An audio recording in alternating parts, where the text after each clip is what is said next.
Welcome to Decades of Heistery, where we cover safecrackers and bank heists from 1926 up until U.S. involvement in World War II. The good old days. We must be talking May of 1927. May of 1927 saw greatness and curiosity, but also tragedy, insanity, and anger. There were famous figures along the way, but also desperation, lunacy, and brutal crime.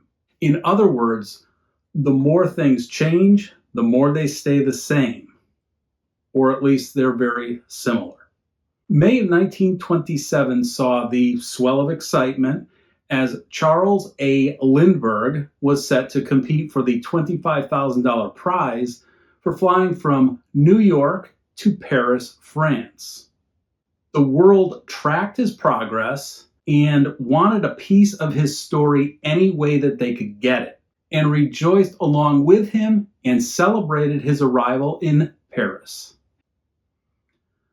The world was modernizing.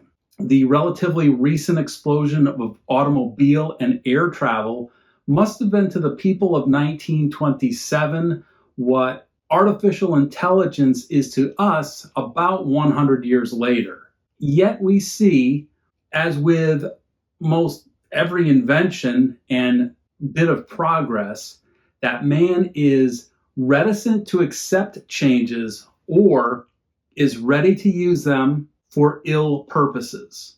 In Danzig, the tiny city-state located in what became known as the Polish Corridor and is today in Poland and known as Gdansk.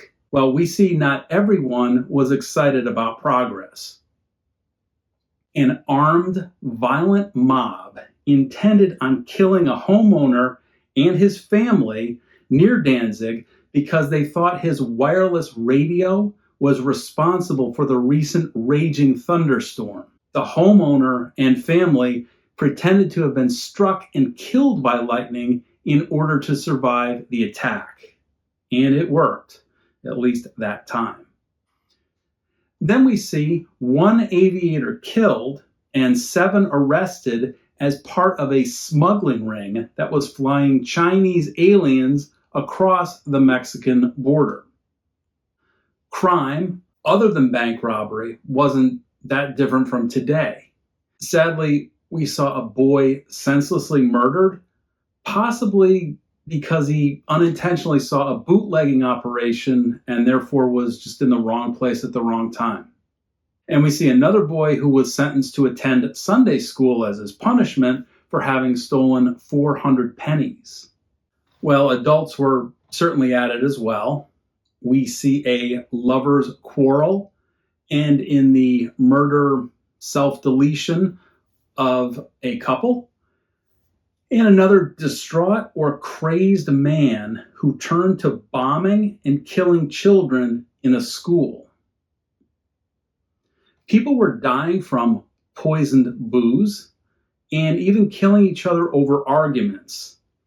In this case, presumably over the interpretation of Bible scripture. On the international front, we see an emperor named Hirohito honoring Italy's premier, Mussolini. I'm sure we won't hear from those two ever again.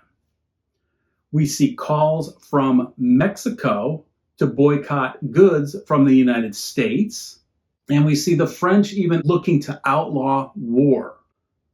We also see the rise of a mad emperor in the Philippines. There were robberies, including that of the now revered stock market trader Jesse Livermore, and counterfeiting, and political assassination attempts, and even the presence of cults. As always, there were great discoveries and scientific achievements. A 1,000,000-year-old elephant skull was found in Russia, the supposed progenitor of the woolly mammoth, while at Johns Hopkins University, a professor used fruit flies to predict the population of New York City way into the future of 2000. Well, amazingly, it seemed that the Ark of the Covenant was even discovered by a California pastor. Well, the Indianapolis Times for May 13, 1927 brought us Baum reports reductions in bank crimes. Well, at least it's a prediction for the year by James E. Baum, manager of the Protection Department of the American Bankers Association. We met Miss Forba McDaniels in the April 1927 Part 4 video titled Quick Deaths in Texas, which covered the uniting of the Cotton Top Walker Gang with the Terrill Kimes Gang. She, Miss McDaniels, attributed the anticipated decrease of bank heists in Indiana to the presence of vigilante committees in 70 of its then 92 counties. She added that the 10 years minimum to life sentencing would also dissuade robbers.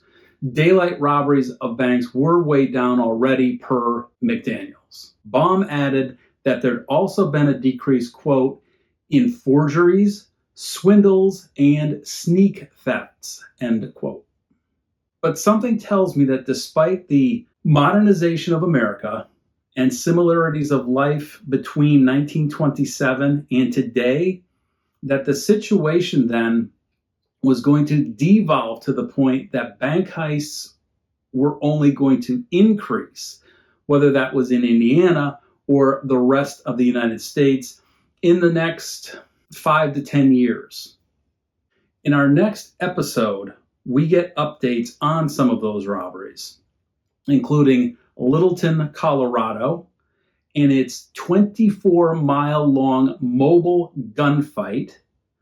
We get closure on the Ovalo, Texas robbery that was incorrectly attributed to Terrill and Kimes.